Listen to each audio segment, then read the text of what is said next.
jovens padawans, professor Anderson na área, dando sequência aos nossos estudos de geometria espacial. Hoje estudaremos cilindros e cones, bem como aprenderemos a calcular a área e o volume destes sólidos geométricos. Cilindro. O cilindro é um conjunto de todos os segmentos de reta, paralelos e congruentes que possuem extremidades pertencentes a dois círculos situados em planos paralelos. Vejam nessas duas figuras aí que são os nossos exemplos.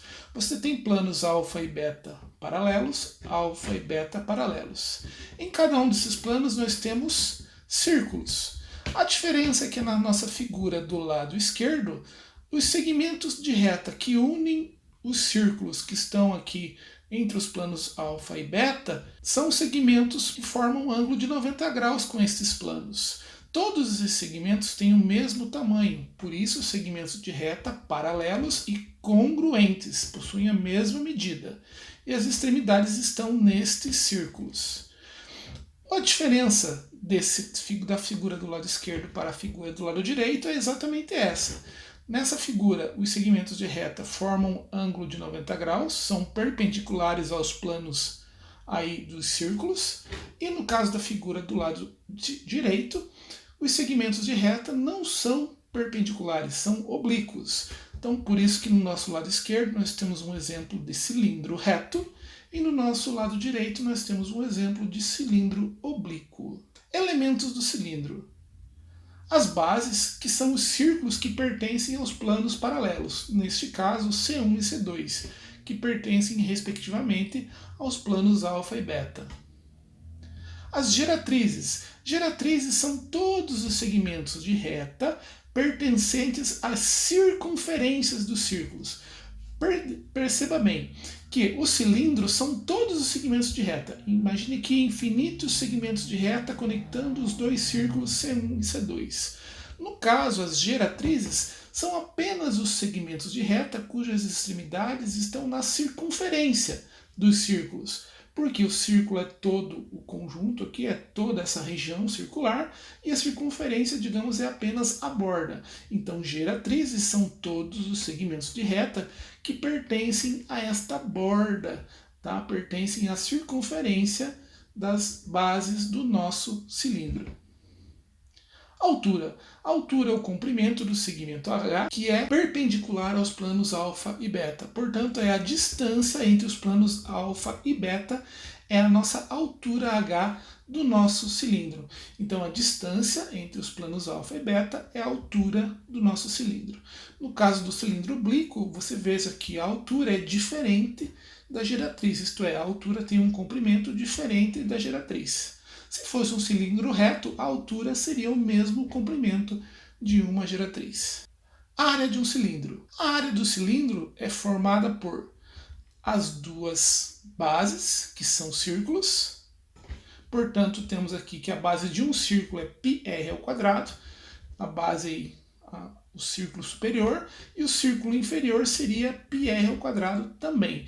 Lembrando que esses dois círculos são congruentes, eles possuem a mesma medida. E a face lateral do nosso cilindro, se ela for cortada e esticada, aqui nós temos já as faces planificadas, nós temos um retângulo. Como nós temos aqui uma circunferência, então o comprimento deste retângulo é 2π vezes o raio, porque 2πr é o comprimento da nossa circunferência. E a altura do nosso retângulo é exatamente a altura do nosso cilindro. Portanto, a área total de um cilindro é dada por 2 vezes a área da base, que nós temos dois círculos, mais a área lateral, ou a área deste retângulo aí que faz a face lateral do nosso cilindro. 2πr² mais 2πrh. Colocando 2πr em evidência, perceba que nos dois termos nós temos 2πr. Nós chegamos que a área total de um cilindro é dada por 2π vezes o raio, que multiplica a altura mais o raio. Óbvio que nós poderíamos ter deixado essa fórmula dessa maneira. Aqui ela só foi evoluída um pouco mais, mas é a mesma fórmula. E não é necessário decorar, porque aqui você verifica que são figuras que você já conhece da geometria plana. duas circunferências, que você calcula a área por πr ao quadrado, e um retângulo, que você multiplica a base vezes a altura. A base é o comprimento da circunferência, 2πr, que multiplica a altura h. Somando todas essas áreas, nós temos a área total do nosso cilindro. Vamos a um exemplo. Temos aí um cilindro de 10 metros de altura por 2 metros de raio. Então, a área do nosso cilindro, basta fazermos a substituição das informações que estão aqui no nosso desenho. A altura é 10 metros e o raio é 2 metros. Fazendo a substituição, obtemos a área total do cilindro igual a 2 vezes π, que multiplica 2, que é o valor do raio, abre parênteses, 10, que é a nossa altura, mais 2, novamente, que é a nossa medida do raio. 2 vezes 2, 4. Então, temos aqui 4π. 10 mais 2, 12. 4, que multiplica 12, 48π. Nós poderíamos deixar a resposta assim, seria a área igual a 48π metros quadrados, ou se substituirmos o π por 3,14, obtemos que a área do nosso círculo é aproximadamente 150,72 metros quadrados. Agora nós temos aqui um cilindro oblíquo. Perceba que a geratriz, exatamente o segmento de reta que pertence à circunferência dos círculos, mede 15 metros. E a altura do nosso cilindro nós não temos. Então, para calcular a área total desse cilindro, nós precisamos descobrir primeiro a altura, que é exatamente a distância entre os dois círculos, entre os planos aí dos dois círculos que compõem o cilindro. Aqui nós temos a distância, 9 metros, que forma aqui um cateto de um triângulo retângulo, e uma geratriz que mede 15 metros. Com essas duas informações, aplicando o Teorema de Pitágoras, nós descobrimos a altura do nosso cilindro. Então a altura será, como aqui nós temos que a geratriz é a hipotenusa, então 15 ao quadrado, mais um cateto que vale 9 metros ao quadrado, mais a altura ao quadrado. 15 ao quadrado, 225. 9 ao quadrado, 81. Aqui nós já diminuímos 81 dos dois lados, isolando a altura ao quadrado. 225 menos 81, 144. Tirando raiz dos dois lados desta equação, obtemos que a altura é 12 metros. Agora basta aplicarmos as informações na fórmula da área lateral do nosso cilindro, sabendo que aqui o raio mede 4 metros. Então, a área total de um cilindro, 2π vezes raio, que multiplica h mais raio, altura mais o raio. Trocando as informações do raio por 4 metros e a altura por 12, obtemos 2π vezes 4, que multiplica h, foi substituído por 12, que é o valor da altura, mais 4 novamente, que é o raio. 2 vezes 4, 8. Então, temos 8π. 12 mais 4, 16. 8 vezes 16, 128π. Substituindo π por 3,14, encontramos que a área do nosso cilindro é aproximadamente 401,92 metros quadrados.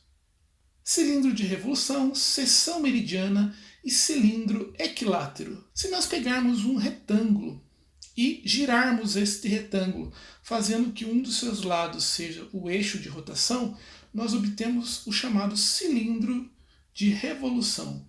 Então, sólido geométrico gerado a partir da rotação de um retângulo sobre um eixo, sendo que o eixo está em um dos lados do nosso retângulo. Aí nós obtivemos um cilindro de rotação. Seção meridiana de um cilindro.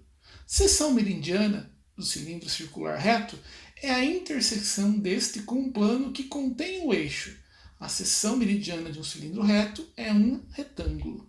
Perceba que aqui, se aqui nós temos os centros geométricos dos dois círculos, o segmento que passa pelo centro geométrico dos dois círculos deste cilindro reto, nós chamamos de eixo.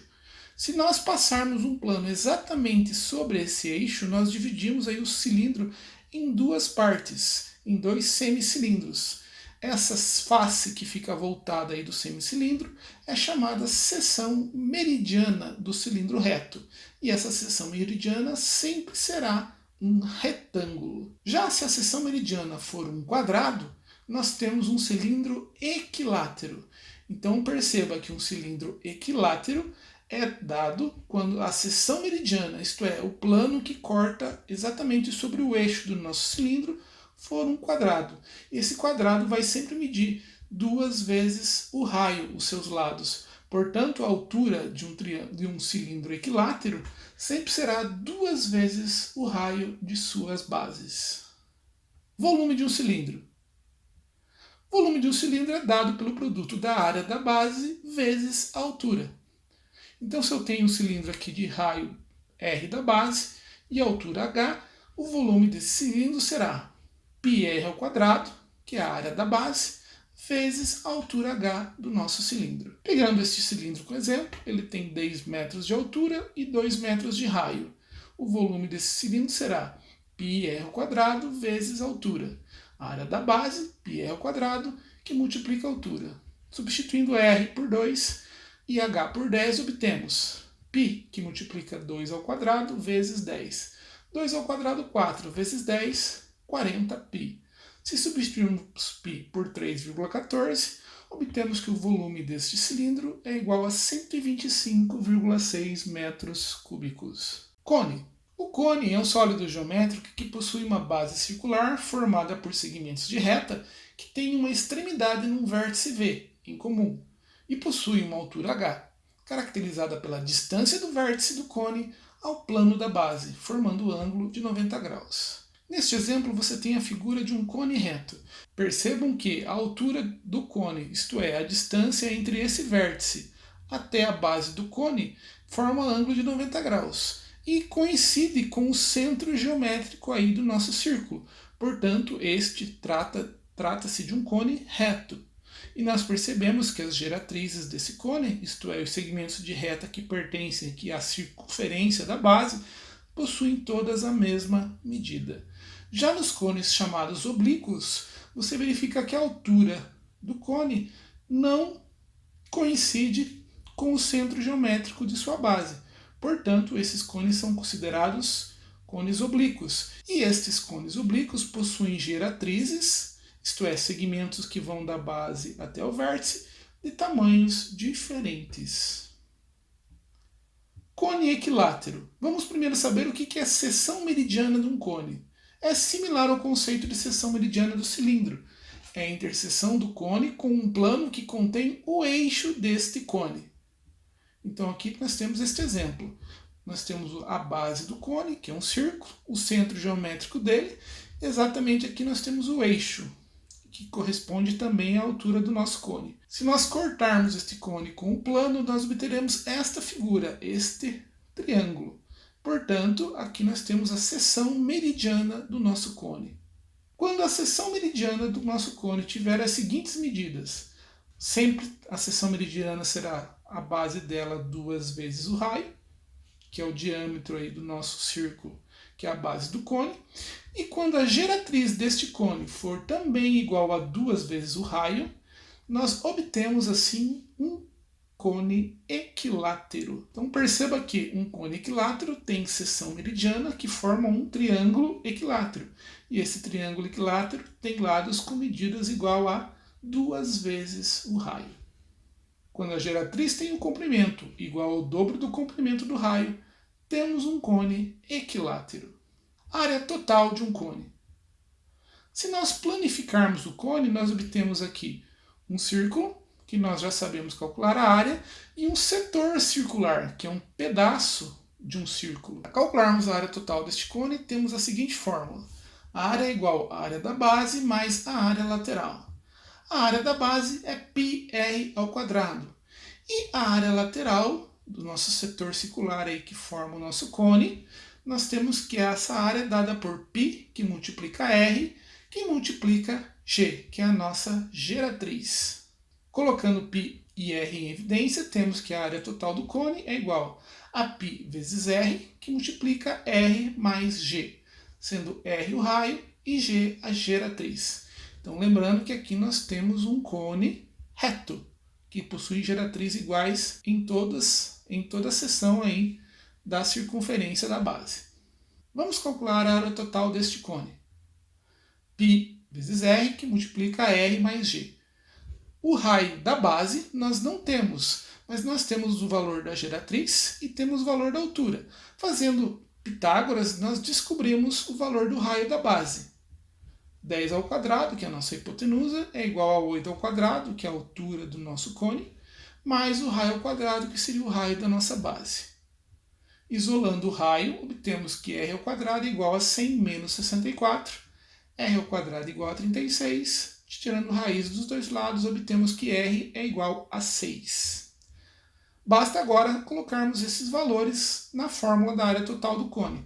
Já temos o raio e já temos a geratriz. O raio mede 6 centímetros e a geratriz mede 10 centímetros.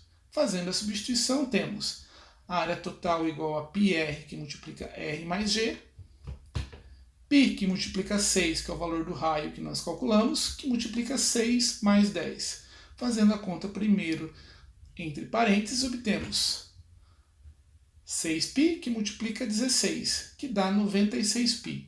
Neste exemplo, não faremos a multiplicação por 3,14, deixando apenas o π indicado no valor da área total do cone. Esse tipo de resposta também é muito comum. 96π centímetros quadrados. Volume de um cone. O volume de um cone é dado pela fórmula 1/3 da área da base vezes a altura. Se o cilindro era a área da base vezes a altura, o cone é 1/3 da área da base vezes a altura. Então vamos lá. A área da base πr ao quadrado vezes a altura h, tudo isso dividido por 3. Multiplicar por 1/3 é a mesma coisa que dividir tudo por 3. Então o volume de um cone, πr ao quadrado vezes h. Vamos calcular o volume deste cone? Temos a altura, 18 centímetros, e temos o raio da base, 8 centímetros. Volume igual a πr ao quadrado vezes h sobre 3. Fazendo as substituições, obtemos π, o raio vale 8, 8 ao quadrado, a altura vale 18. 8 ao quadrado nós temos que é 64. Fazendo a divisão de 18 por 3, obtemos 6. 6 vezes 64, obtemos 384 π centímetros cúbicos, que é o volume deste nosso cone. That's all, folks. May the math force be with you guys. Por hoje é só, jovens padawans. Que a força da matemática esteja com vocês. Um grande abraço.